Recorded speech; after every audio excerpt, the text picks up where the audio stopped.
علیکم ناظرین، young star T V news کے ساتھ میں ہوں آپ کی ہوسٹ کرن وزیر۔ ناظرین، آج ہم موجود ہیں سردار بابر عباسی کے ساتھ، جو کہ بابر فاؤنڈیشن کے چیئرمین ہیں۔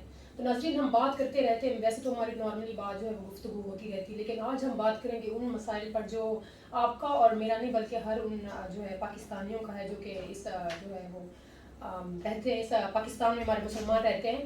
تو ہمارے ساتھ اس مسئلے پہ بات کرنے کے لیے ہمارے ساتھ موجود ہیں بابر فاؤنڈیشن کے چیئرمین سردار بابر عباسی صاحب، جو کہ کسی بھی تعارف کے محتاج نہیں ہیں۔ تو سب سے پہلے السلام علیکم سر۔ جی سر، آپ ذرا بتائیے گا جو مسائل ہیں ہمارے پاکستان میں بسنے والے مسلمانوں کے، ان پر تھوڑا روشنی ڈالیے گا۔ بسم اللہ الرحمن الرحیم۔ دیکھیں، پہلی بات ہے کہ الحمدللہ کہ پاکستانی مسلم مملکت ہے جس میں ہم رہتے ہیں، یہ مسائل بھی ہمارے خود پیدا کرتا ہے، ورنہ آپ دنیا کے مسلمان مملکتوں میں دیکھیں تو رمضان کے مہینے میں وہاں پہ ایسے مسائل نہیں ہوتے جو پاکستان میں ہوتے ہیں۔ تو یہ مسائل حکمرانوں نے پیدا کیے، ہم نے عوام نے بھی مل جل کر، یا کاروباری لوگوں نے، سب نے مل جل کر کیے۔ جب رمضان آیا تو ہر چیز مہنگی ہو گئی، منافع خوری ہر چیز میں جو ہے نا، مثلا ہم لوگ روزے بھی رکھتے ہیں، نماز بھی پڑھتے ہیں، تراویح بھی پڑھتے ہیں، لیکن ہم منافع خوری میں سب سے آگے۔ تو یہ دیکھیں چیزیں ساری جو اللہ تعالیٰ کو پسند نہیں ہیں، ہم تو اللہ کو خوش کرنے کی کوشش کرتے ہیں، لیکن پتہ نہیں کیا کیا کر رہے ہیں، کیا سے اللہ کو خوش کر رہے ہیں، یہ مجھے سمجھ میں نہیں آ رہا ہے۔ تو بہرحال یہ ہے کہ پاکستان خوبصورت ملک ہے، بہترین ملک ہے، اور بڑے اچھے لوگ اس میں آباد ہیں، رہتے ہیں، لیکن لوگوں کے مسائل اتنے بڑھا دیے گئے کہ لوگوں کے لیے مشکلات ہو رہی ہے۔ ظاہر ہے کچھ حکومت لیول پہ بھی جو ہے نا مشکلاتیں پیدا کی جاتی ہیں۔ سیاستدان ہیں جو صرف اپنے جنگ رسہ کشی میں انہوں نے پوری عوام کو لپیٹ میں لیا ہوا ہے، بلکہ پورے ملک کو لپیٹ میں لیا ہوا ہے، جو نہیں ہونا چاہیے۔ میں سمجھتا ہوں مل جل کر جو فیصلے ہوتے ہیں وہ اچھے ہوتے ہیں۔ ہمیشہ جب یہ الیکشن کی بات آتی ہے تو مل جل کر الیکشن بھی ہونی چاہیے۔ جب الیکشن ہوں تو جو جیتے وہ اپنا ٹنڈیر پورا کرے، دوسرا ویٹ کرے، اس کے اچھے برے کاموں کی نشاندہی عوام کو کرتا رہے، تب جا کر یہ ملک آگے چلے گا۔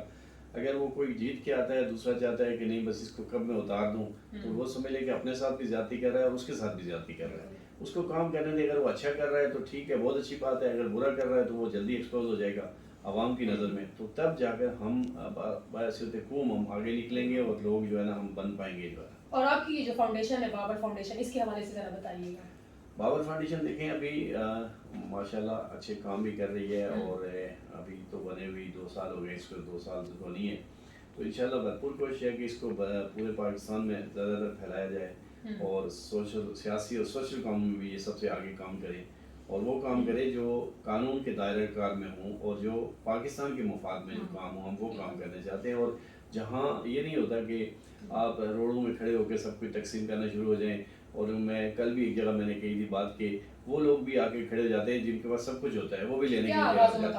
ہاں دیکھیں، ہمارا یہ ہے کہ اصل جو حقائق، جو غریب ہے، جو بے سہارا ہے، جو یتیم ہے، جو معذور ہے، جو واقعی حقدار ہے، اس تک پہنچیں، نہ کہ ہم تصویریں بنوائیں اور روڈوں میں کھڑے ہو کر لوگوں کے ساتھ، ان لوگوں کے ساتھ کہ جن کے پاس سب کچھ ہوتا ہے، وہ ان کا حق بھی لے جاتے ہیں جن کا حق نہیں ملتا۔ ہم ان حقداروں تک پہنچنے چاہتے ہیں۔ ہمارا یہ ایک ہماری سوچ ہے اور ہمارا ایک نظریات ہے کہ ہم ہمیشہ ان خاندانوں تک، ان گھروں تک پہنچیں جو بہت ہی سوید پوش اور بہت شریف لوگ ہوتے ہیں، جو اپنے گھر سے بھی باہر نہیں آتے۔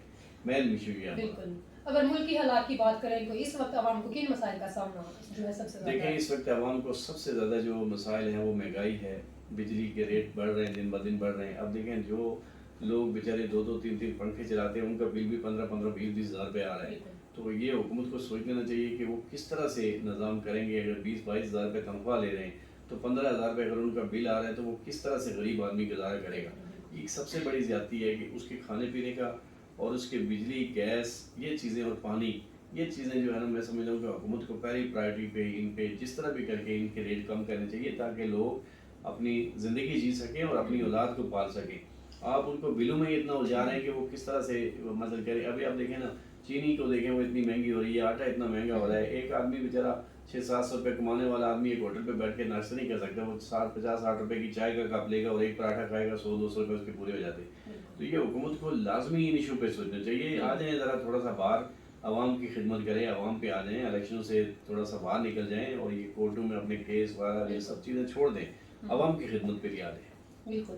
اچھا سر، مجھے ذرا یہ بتائیے گا کہ مسئلہ کشمیر پر تھوڑی سی ہم بات کریں گے، اس پر روشنی ڈالیں گے کہ جو ہمارے بہن بھائی وہاں پر جو ہے بھارتی فوج نے جو ہے وہاں پر قانون نافذ کیا ہوا ہے، ان کو آپ کا کیا خیال ہے، ان کو جو ہے وہ کب رہائی مل سکتی ہے؟ کیا ان کے اوپر جو ظلم زیادتی ہو رہی ہے ان کو دیکھنے والا وہاں پہ کوئی وہاں پہ نہیں، ان کی آواز سننے والا؟ میں اس بات پہ بڑی بہت شکریہ کہ آپ نے اس سوال کشمیر کے لیے اس رمضان میں اٹھایا. میں سمجھتا ہوں کہ کشمیر کا جو اب دیکھیں نا، میں میری تمام سیاستدانوں سے، چاہے کشمیر کے ہیں چاہے پاکستان کے، میری ان سیاستدانوں سے آج یہ ایک اپیل بھی ہے، اب کدھر ہے کشمیر؟ آج کشمیر کہاں ان کو نظر آ رہا ہے؟ جو آج بھی کشمیر میں رمضان میں بھی ظلم و ستم و زیادتی ہو رہی ہے، یہ صرف کشمیر ایک دن بناتے ہیں. بالکل. کبھی بھی پاکستان کی قیادت نے اور آزاد کشمیر کی قیادت نے مل جل کر کشمیر کو آزاد کرانے کے بارے میں سوچا ہی نہیں ہے، کیونکہ وہ اپنی سرکشی سے باہر نہیں آتے تو ان کو کشمیر کی فکر کہاں سے لگے گی؟ جب تک ریئل کشمیر کے لیے سوچا نہیں جائے گا اور کشمیر کی آزادی تحریک کو تیز نہیں کیا جائے گا، دنیا کے ملکوں میں جا کر ہم کشمیر کے لیے آواز نہیں اٹھائیں گے، تو میں سمجھتا ہوں کہ پھر کشمیر تو اسی طرح بیچارے وہ اپنی جو ہے نا مرتے رہیں گے، اور اسی طرح ان کو شہید کیا جائے گا. وہاں کے جو بچوں کے ساتھ، عورتوں کے ساتھ جو ظلم و زیادتی ہو رہی ہے وہ ہمیں تو نہیں کوئی دکھاتا، لیکن وہ ان کے لیے اتنا مشکل ہو رہا ہے کہ وہ پھر ایک دن ایسا آئے گا کہ ان کو ہم سے بھی نفرت ہونی شروع ہو جائے گی. دنیا کے چھوٹے چھوٹے ملک ہیں وہ آزاد ہو جاتے ہیں، کشمیر کیوں نہیں آزاد ہو سکتا؟ کشمیر ایک وہ کشمیر ہے کہ جس کا پاکستان بنا 1947 میں، تو پاکستان بنا، اس کا نام پاکستان تھا. کشمیر تو کشمیر ہی ہے، کب سے بنا ہوا؟ جب سے کشمیر ہے. تو میں سمجھتا ہوں کہ کشمیر کے ساتھ یہ جو بالخصوص وہاں کی جو کشمیری برادری ہے وہ ہمیشہ پاکستان کے ساتھ کھڑی ہوتی ہے اور پاکستان کا نعرہ لگاتی ہے. تو پاکستانی حکمرانوں کو چاہیے کہ وہ کشمیر کے معاملات میں آواز اٹھائیں اور اس کو تیز کریں. بالکل معذرت کے ساتھ آپ کی بات کاٹتے ہوئے کہ حکمران جو ہے اقتدار میں آنے سے پہلے بڑے دعوے کرتے ہیں کہ کشمیر کو آزاد کرائیں گے، اب کہاں ہے وہ؟ میں سمجھتا ہوں کہ کوئی وزیر اعظم جب بنتا ہے وہ کشمیر کا نام ہی نہیں لیتا. وہ جب کشمیر کی بات ہوتی ہے وہ کرتے ہی نہیں ہے. کیا وہ اگر باہر کے دوروں میں جاتے ہیں تو جا کے کشمیر کی بات کیا کریں؟ وہ ایک دفعہ اگر سال میں یونائٹڈ نیشن میں جا کے تقریر کر لی تو وہ اس میں بڑی خوشیاں مناتے ہیں کہ خان صاحب نے کر دی، نواز شریف نے کر دی، زرداری صاحب نے کر دی، فلانے نے کر دی. اسی پہ خوشیاں منا کے بڑے خوش ہو جاتے ہیں.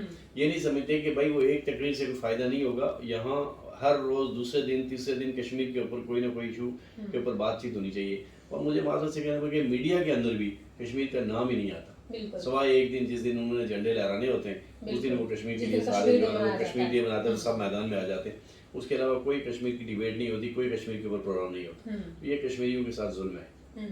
تو آپ کا کیا خیال ہے کہ کتنا ٹائم لگے گا، کب تک جو ہے ہمارا کشمیر جو ہے بہن بھائی وہاں پر کب تک وہ آزاد ہو جائے گی؟ کچھ دیکھیں، میں تو سمجھتا ہوں اللہ کرے، میں تو کہتا ہوں کل ہی آزاد ہو جائے. اس کے لیے ہمیں بہت قربانی دینی پڑے گی. دیکھیں، میں آج آپ کے اس میڈیا سے کہوں گا وہ کشمیر تو کشمیر رہا، ہمارا جو آزاد کشمیر ہے، آزاد خطہ ہے، وہ بھی آزاد نہیں ہے.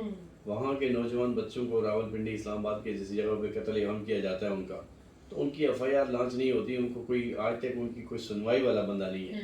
تو مجھے آپ بتائیں پھر ہم تو کیا کریں گے؟ ہم تو کشمیر کی مقبوضہ کشمیر کی بات کرتے ہیں، ہمیں تو کشمیر بھی آزاد کشمیر کے لوگ بھی آزاد نظر نہیں آتے. ان کے ساتھ بھی اس طرح کی جو ہے ایسے سلوک کیے جاتے ہیں کہ کوئی پچھلے دنوں میں ایک اور تاجر کو راول پنڈی کے اندر قتل کر دیا گیا. تو کہاں ہے، کدھر ہے انصاف؟ ہمیں تو کوئی انصاف ہوتا ہوا نظر نہیں آ رہا ہے.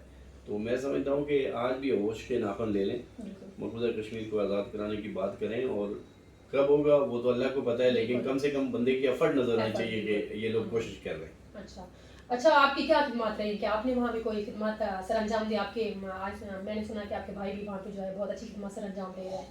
جی، میں کشمیر میں ہم لوگ الحمدللہ سارے لوگ جو ہے نا، ظاہر کشمیر ہمارا ہے، کشمیر کے لیے ہمیں جو کچھ بھی ہوگا سیاسی سماجی ہم وہ کرتے ہیں. ہمارے دوست بے شمار لوگ جو ہے نا آج بھی یہاں کراچی سے بھی بیٹھ کر کشمیر کے لیے کرتے ہیں، اور وہاں بھی جو لوگ کشمیر کے اندر موجود ہیں وہ بھی اس ایفرٹ میں لگے ہوتے ہیں کہ مقبوضہ کشمیر کی بات، آزادی کی بات ہو، تحریک کی بات ہو. تو اس کے اوپر تو کوئی دو رائے نہیں ہے. میرے خیال میں تمام لوگ، تمام جماعتیں کوشش کرتی ہیں، لیکن ہمیں پاکستان سے جو سیاسی جماعتیں ہیں ان سے کوئی رسپانس نہیں مل رہا ہے. جب کہ حکومت میں آتے ہیں، جو حکومت ہوتی ہے اس کا رسپانس ہونا ضروری ہے. جو حکمران جماعت ہے نا، اس سے ہمیں کوئی رسپانس نہیں مل رہا ہے کشمیر کے لیے.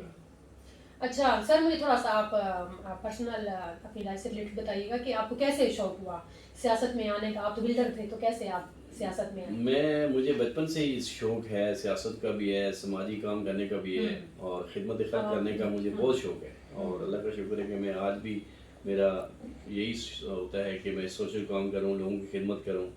اور اس سے علاوہ مجھے اتنی کوئی زیادہ کتنا عرصہ ہو گیا آپ کو پبلک کی خدمت کرتے ہوئے لوگوں کی؟ میرے خیال میں اگر میں بہت سائلنٹ کام کیا ہے، مجھے تقریباً 20-22 سال ہو گئے یہ کام کرتے ہوئے. اچھا، بالکل. میں بڑا سائلنٹ، لیکن ابھی کوئی 2-3 سال سے میں نے اپنے آپ کو تھوڑا سا، جب میں ایف ٹی ایف جو ہماری پارٹی ہے اس کا میں پریزیڈنٹ سندھ کا بنا، پھر اس کے بعد میرے ایک اور دوست تھے ان کے ساتھ مل کر ہم نے جب بابر فاؤنڈیشن بنائی تو اس کے تھرو ہمیں لوگوں کے پاس جانا ہونا، پھر سوشل میڈیا کا دور آ گیا اور جس میں یہ ساری چیزیں چل رہی ہیں تو ہم سامنے آ گئے ہیں. جی تھینک یو سو مچ. بہت شکریہ.